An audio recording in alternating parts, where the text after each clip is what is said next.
Our next speaker is Ms. Jodi Shelton. Jodi is a co-founder and the president of Global Semiconductor Alliance, GSA. She has been serving as its leader since its inception in 1994. Jodi masterminded the creation of Alliance and has been continuously addressing the global issue in the industry as the voice of its member. Under her leadership, the GSA has grown to be more than 500 corporate members across the globe. Jodi oversees GSA daily global operation, ensure that Alliance remain focused and achieve its defined vision and goal.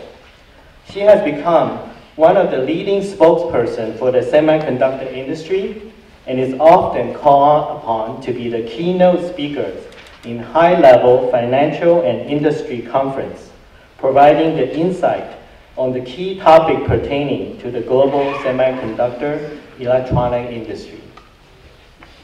In recognition of her contribution, Jodi was invited to ring the closing bell at NASDAQ in 2006, 2007, and 2010. She is among the most highly respected leaders in the industry and has recruited the support of leading CEOs to support the causes and the effort of GSA. She is known for her leadership skill, consensus building amongst the competitors, as well as her communication skills. Jodi's topic today is an exciting time for the semiconductor industry. Let's welcome Ms. Jodi Shelton.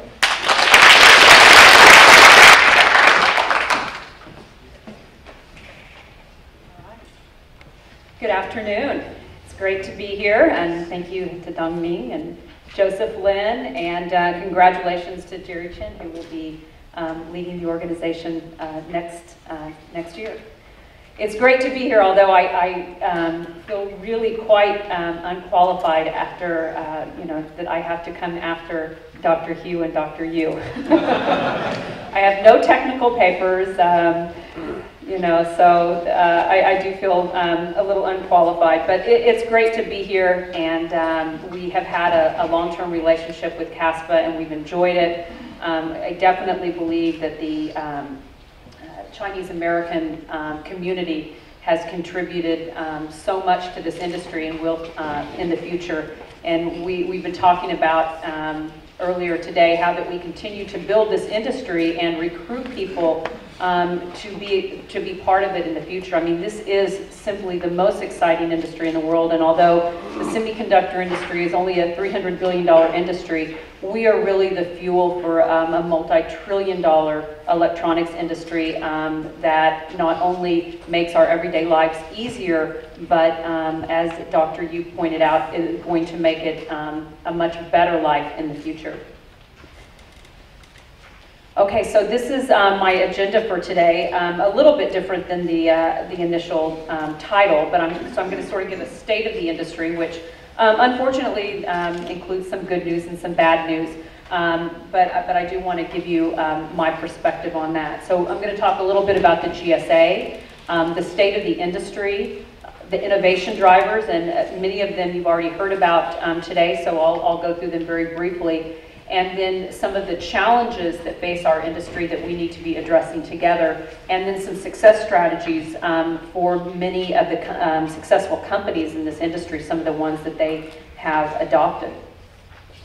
So you already heard the mission of the GSA, as you see up here and that you heard moments ago, but GSA is really all about driving, encouraging, and nurturing this cohesive supply chain. The semiconductor supply chain is simply the most complex and complicated supply chain in the world, and to have that outsourced model presents a lot of challenges, and one that I believe we have to come together in a very united front to address. And that not only means all the suppliers that I have listed on this chart, but it also means companies working together, peer-to-peer, and in many cases, competitors. This kind of systematic collaboration is what companies are using to differentiate themselves and to and to be, it's one of those success strategies that I will mention at the end, but those companies who do it well are really among the best. And I can also tell you that those companies who believe in collaboration are normally part of the GSA. And so, you know, most of you, your companies are probably part of GSA. If you do not participate personally, you can, because these are corporate memberships. So anything that the GSA offers, it offers to the entire company. So we do hope that you will get involved. This is our board of directors. The GSA is very unique because we work in a spirit of openness and cooperation that I think is sometimes, well, it's certainly very rare and sometimes unnatural. If you can imagine that at this board meeting, Xilinx and Altera sit across from one another, Broadcom and Qualcomm sit next to one another, TSMC and Global Foundries. So it sometimes, you know, presents some dicey situations, but for the most part, these guys, they all have, what they all have in common is wanting to build a stronger industry, a bigger pie for everyone to share. So it's not only an impressive group of companies and individual executives, but again, representative of the entire supply chain working together on behalf of growing the industry. So then we have two regional boards. They're really not called boards, but they're councils. They have a lot of autonomy, so they work as a board. So in Europe, this group has worked with helping to educate and influence the EU Commission. Actually, we work extremely closely with CIMI, who has done an amazing job representing its sector to the policymakers in Europe, and have been kind enough to let us tag along and make sure that the emerging companies and the types of companies that really build innovation have a voice at the EU Commission as well. This group also focuses a lot on mixed signal analog and MEMS. So those are two of its projects. And as you can see, the three big European companies are represented: NXP, Infineon, and Infineon, NXP, and ST are represented, as well as many of the innovative younger companies. And then this is our AP Leadership Council, and these guys have done a great job. I think that this is probably, just as you can see, an incredibly impressive group of the real leaders, including companies like MediaTek. So representative of Taiwan, China, Korea, and Japan. So what I thought I would do today is go through where we are today and give some good news and some bad news. So for the bad news, as we all know, that there are an awful lot of economic headwinds that are not helping our industry, that really have nothing to do with our industry, but the fact of the matter is the semiconductor industry is more reliant than ever on consumers, and consumer confidence is at a very low place right now. And I think that it's an uphill battle in terms of not only the US and European economy, but really a whole slowdown of global GDP, which is going to affect us. These are, you know, hopefully short-term problems. Whether it's short-term, meaning 1 or 2 or 3 years, I don't think is going to mean anything terrible for our industry. It's just like all industries, we are going to pay the price of an awful lot of interesting policy decisions that have been made over the years. And of course, that is affecting near-term outlook in terms of third and fourth quarter of this year, and some worries about inventory levels. You do have to remember, though, that this industry came off of its best year ever in 2010. And so the fact of the matter is that after the kind of year we had in 2010, a flat to modestly higher growth rate in 2011 is not all that bad, but right now, unfortunately, it feels awfully painful. But for the good news, the semiconductor industry continues to show its resiliency, and its reaction to the to the down cycles has been pretty astonishing. I mean, again, and maybe we learned our lessons in the bubble of 2001, but in 2008, companies moved so quickly, maybe even some people's opinion too quickly, but moved so quickly, and they started making sure that they had a lot of cash on hand, which I think is has been really beneficial for this industry. We follow 122 publicly held semiconductor companies, and at the moment they have $62 billion of cash on their balance sheet. So that is going to come in awfully handy in the next couple of years, where we believe that there will be a lot of, well, at least a reasonable amount of consolidation in our industry. There are multiple drivers, again, that Dr. Yu mentioned moments ago, that are going to be driving our industry in the future, and a lot of things happening at once that we think is awfully exciting. So this particular chart, of course, the two charts at the top are things we all know about. It includes the Consumer Confidence Index, which again has a lot of influence on the semiconductor industry, more so than ever. And then the GDP slide, which shows that not only is the U.S. economy slowing down, but overall, even the emerging areas. In fact, some of you may have been at the GSA Ecosystem Conference, actually right at this location on Thursday, and we had a gentleman by the name of Dan Niles give a presentation. I think that everybody left there actually quite depressed.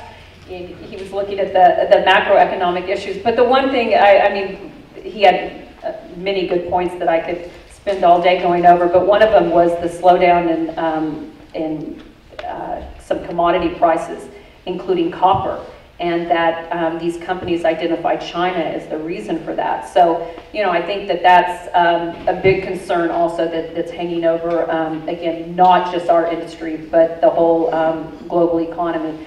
This chart at the bottom, this is a very interesting index that we do with JP Morgan. So what we do on a monthly basis is we survey about around 200 CEOs, and they have 10 quick questions that they answer, and 0 being, you know, we're all closing down and going home, and 100% that the world's on fire and everything is great. So 50 being neutral. So when we started the index, we started it in January 2009. I think that, unfortunately, we can all remember that time very well.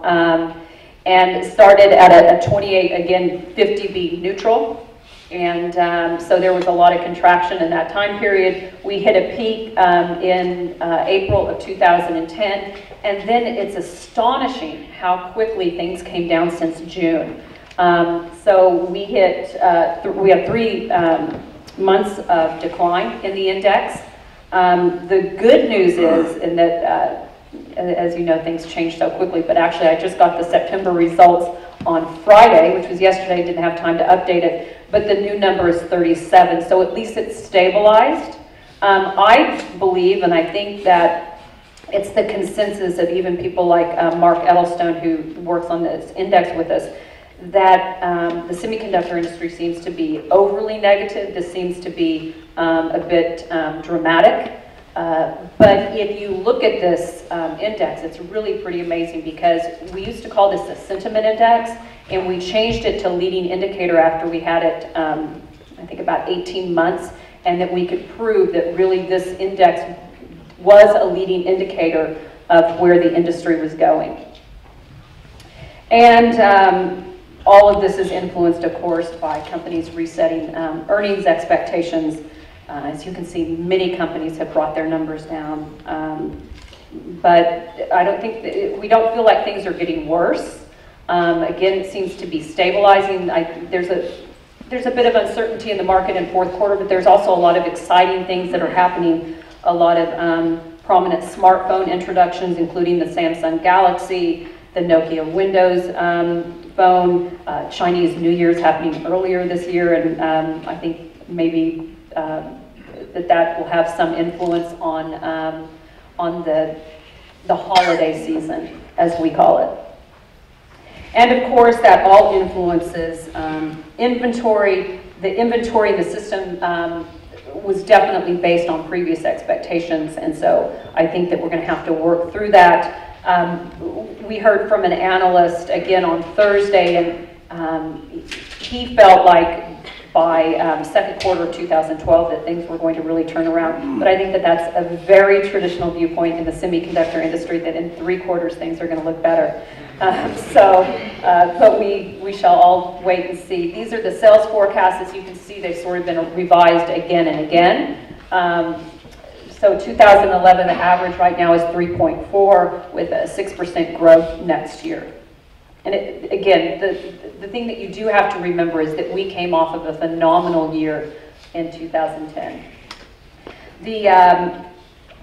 I think that there is certainly some good news for some companies. So, you know, it's really not any different than at any other time. There are going to be stars in this industry. There are going to be companies that do well, that manage these cycles well, that have broad, not only broad product portfolios, but also are spread out over a lot of geographies, and those companies are the ones that seem to do the best. And I think that 2 companies that stand out as companies that have revised earnings upward include NVIDIA and Dialog, and I think that there's probably about a half a dozen others, but those come to mind. And speaking of emerging companies, there is still growth among the emerging companies. So we're showing that the top 30 emerging companies are forecasting 9% growth. I don't think that that has come down. It may have even gone up slightly. And here's a list of the top 5. I think that Spreadtrum is such an interesting story because, you know, in our industry sometimes, especially when I get to funding in a few moments, you know, it seems that over the course of the last number of years that the big companies are getting bigger and there's not a lot of room for small companies. And I think Spreadtrum is a great recent story about that there is still displacement that is possible in this market. I met with Spreadtrum in 2008 and things were not looking so good when I met with that company. And now they're just on fire, and they have, you know, really taken quite a bit of market share against MediaTek, and MediaTek being a fabulous company. And I think that, you know, people were, you know, very reluctant to compete against MediaTek. They're such a great company. So Spreadtrum has made some headway there. So the good news is that there is still room for displacement in this market. As I said, the balance sheets are very strong. I think that that is that's important to weather the storm that we're currently in, and probably even more important, it's going to be a way to buy R&D. As someone put it the other day, off-balance sheet R&D, which is basically acquiring companies that have unique and interesting technology that will help build companies' portfolios. One of the pieces of information that I'd like to share with you is the problem with the IPO market.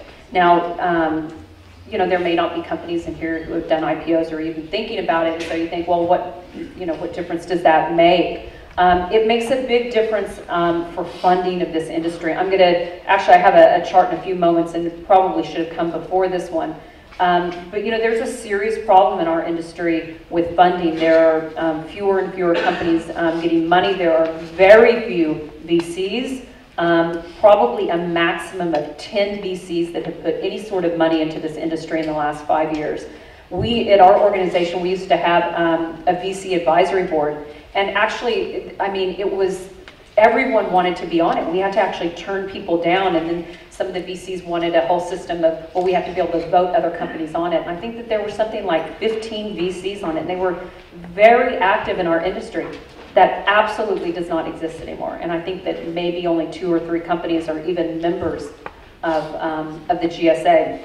So it's a problem, and actually a problem that the GSA is addressing. We have a working committee called the CAP-Light Working Group that includes strategic partners, companies like Broadcom and SanDisk and Cavium and NetLogic, and companies that invest and have an interest, have a big interest in making sure that innovation continues among startups, as well as the partners, companies like TSMC. And then then VCs and other finance guys. So we're looking at putting together different models of helping to share costs, because cost being the biggest issue to why VCs believe that they cannot make the returns that they need to make it an interesting investment. And you know, the companies, there have been about 13 companies that have gone public since 2009, which actually is pretty impressive when you have about an average of 5 companies a year traditionally that go public.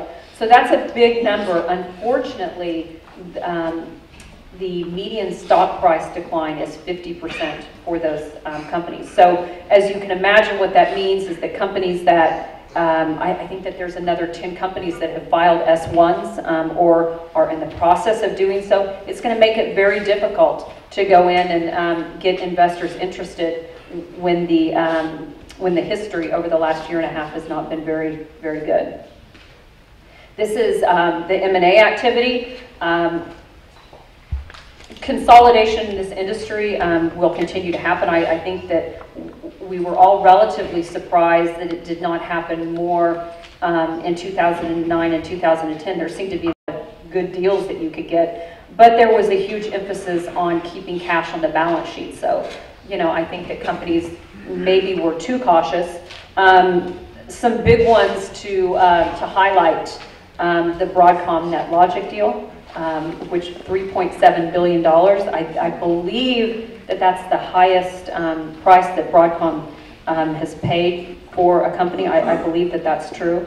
3.7 billion is about 1.5 years of cash flow for Broadcom. So we believe, just looking at it on the surface, that this is a very good deal for Broadcom. We hope it ends up a good deal for NetLogic. It seems so for their investors. Qualcomm and Atheros, the CSR Zoran, and NVIDIA and Icera. Icera was one of those startup companies that had unbelievable potential. I think that, you know, I'm sure that Stan Boland, who's the president there, was maybe a little bit disappointed in the valuation. I think that he believed it could be a very big company. But again, I think it made a whole lot of sense for NVIDIA and their aspirations in the mobile market. Another good piece of news for the semiconductor industry is that they continue to invest in R&D. Fabless companies, again, investing mostly on the design side. So there is a lot of money going into innovation. And again, I think that is part of the issue with funding of this industry, is that a lot of the large companies are still doing an amazing job of innovation. And when we started our organization in 1994, what happened is there was an awful lot of crumbs left by the big companies. And so, you know, the Broadcoms and Xilinxes and SanDisks of the world had a lot of opportunities going after, quote, niche markets that the big companies were not so interested in. But I believe today it's a little more difficult. First of all, there's not a lot of crumbs left, and the big companies are still doing an amazing job innovating. The Broadcoms of the world do not act like big companies in the way that they behave. So, you know, that I think that that's both good news and bad news. Maybe bad news for the startup community, but good news overall for innovation in this industry. I'm going to actually go over this just very quickly, because some of this chart is only a week old, or a week and a half old, and it's already outdated. Stan knows it better than anyone, but CapEx is being reduced, and you know, we do believe that that the good news for the industry, and I'm actually sure that Stan would maybe disagree to some extent, but fewer companies making decisions in CapEx, we do believe will help moderate the cycles in this industry. So that, you know, the GSA has said this ever since we were the FSA. You know, I think most people believed that cycles could never be moderated, but you know, when you have fewer companies making those decisions, they seem, at least theoretically, to be more rational decisions. Okay, so now I'm going to turn to innovation, and again, some of this information will be repetitive. Most of it is nothing that you don't know, but really the incredible pace of innovation in this industry over the last several years in the consumer market industry, for example, things that none of us could have even imagined a number of years ago. The proliferation of the smartphones, 250 million smartphones sold in 2010. New communication devices like the Kindle and the iPad. The number of devices connected to the internet passed 5 billion in 2010. It will be at 22 billion in 2020. So really, of course, smart everything. The billions of devices ranging from small sensors to complete power management grids will be connected via IP addresses and will benefit from some smart embedded computational ability to add value and differentiation. So we know all that. We're going to go over some of the numbers in a moment, but you know, Dr. Yu gave his viewpoint on it. It's so exciting what is happening in this area. But the great news is that there's other things happening at the same time. So you know, again, back in the 90s, we always used to talk about the killer app and everybody waiting on one thing. The exciting thing about this industry right now is there are so many things happening at once. So all of these unbelievable consumer devices, mature markets that, you know, no one used to get very excited about. I mean, the automobile market. Can you imagine getting excited about that 10 years ago? Well, now the content in automobiles are making, you know, making a huge difference for the semiconductor industry. So you have mature markets, or what we thought of as mature markets, where the actual content of semiconductors are growing. And then you have emerging geographical markets. We all know, of course, the story of China and India. But again, in our conference the other day, it was brought up that the biggest population areas are, of course, India. It's population growth, and I think that one of the other parameters were actually the age groups of 18 to 25-year-olds. Again, the people that are going to be buying the products that that will be coming over the next 5 to 10 years. Include companies or countries like Pakistan and Bangladesh. I mean, countries that we may not have even put on those lists if we had to do that ourselves. And then at the same time, new emerging end markets that, again, we probably cannot even imagine, but not only are going to make our entertainment life better, but our actual health. So again, I've only got a few moments, so I'm going to rush through a few of these. I'm perfectly happy to make the presentation available to anyone, but again, you guys know this, you work it every day, you experience it in your life and your children's life, the kinds of devices and the trends in this kind of smart everything world. This is a look at showing the semiconductor content in the smartphones, which is really amazing, at 81 billion by 2015. The proliferation of course, the smartphones, and then the automotive market, which again, it's hard to imagine that that we would get so excited about the automotive market, but sure enough, it's grown significantly over the last number of years. Actually, I've got a few on the automotive market. Again, the whole infotainment area as well as the safety area.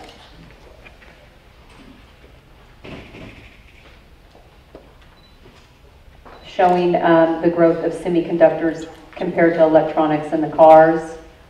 Okay, just switching then to the geographies. Again, there's an unbelievable appetite for low-price devices in these areas, and I think that will continue as the populations, first of all, as wealth is created in those countries, and none of us know how fast that is going to happen, but it leaves really unbelievable and exciting opportunities for the people in this room. I mean, semiconductors are fundamental to everything, and a building block for everything. I believe that you know, that this industry does not get the credit that it deserves for being on such an exciting place to work. And how that the people in this room are improving the lives of the world.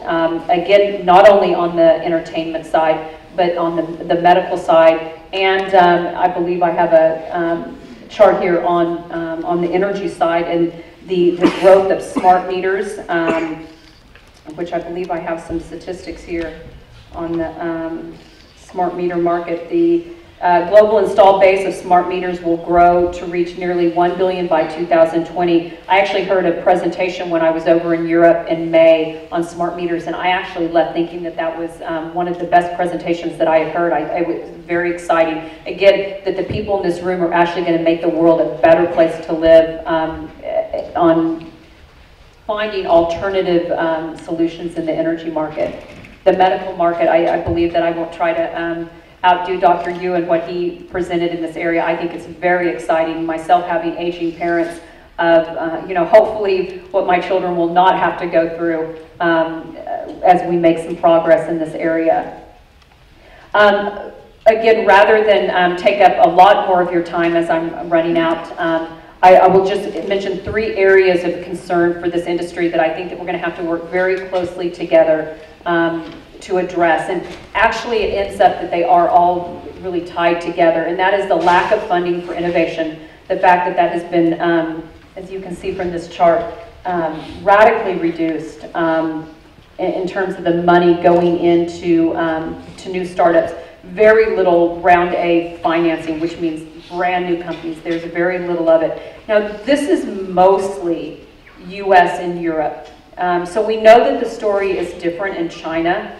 But what it means is that our industry needs a new model for funding innovation.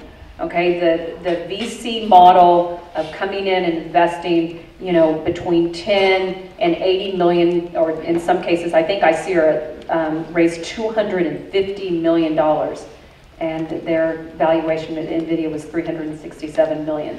So, that's not a very compelling model at all. So some of the models that we're looking at, again, are companies that go in that will share wafers, share IP, and have some vested interest without, so strategic partners have some vested interest without necessarily having that first right of refusal, which would make it very unattractive to the VC community. So it's sort of everybody's going to have to give a little, but we really do have to have an entirely new model if we truly believe that that the innovation coming from the startups is an important part of fueling the future of this industry, which again, even if you talk to large companies, they really believe that that's true and they want to see it healthy, they want to see it vibrant. The time to market challenges, you guys know all about this a whole lot better than I do, but the hardware and software development costs continue to grow exponentially, and the whole integration of software and hardware is a big challenge for this industry, and the fact that it's becoming very software centric. And I think that one of the challenges for this industry is how do we continue to attract the most talented software engineers to a hardware centric industry. So I think that that's a challenge that maybe CASPA and GSA can help begin to address together. And then, of course, we all know these numbers far too well, and that's the design process, and fab costs continue to grow, and it does not seem to be slowing down at all. I think that companies, new startups that can find innovative ways to use more mature technology are those companies that are most interesting right now, to be honest with you.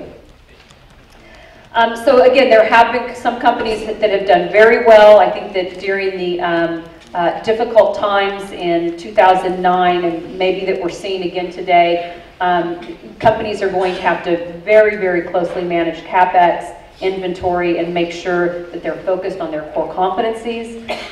Maintaining and increasing R&D is very important.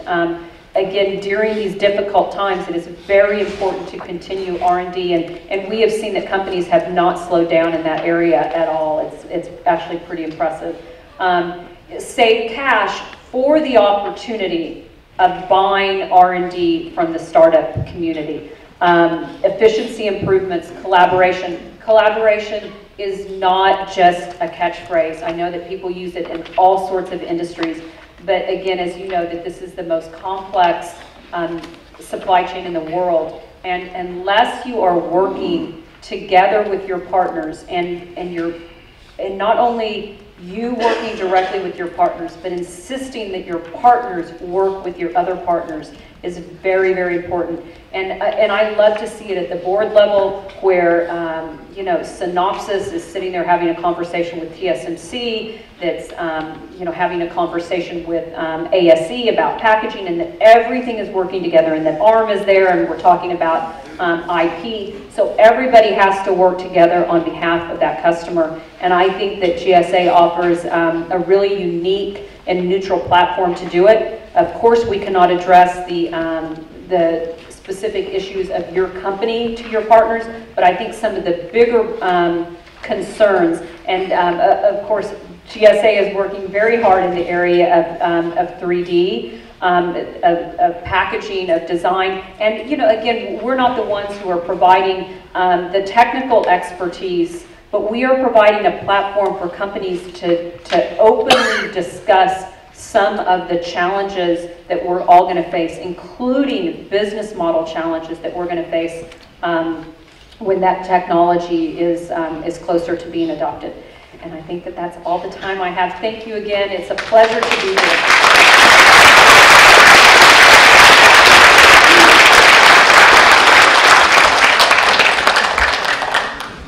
Thank you, Ms. Jodi Shelton. Let's bring Chairman CASPA, Dr. Dongming Chen, to present a flag of appreciation.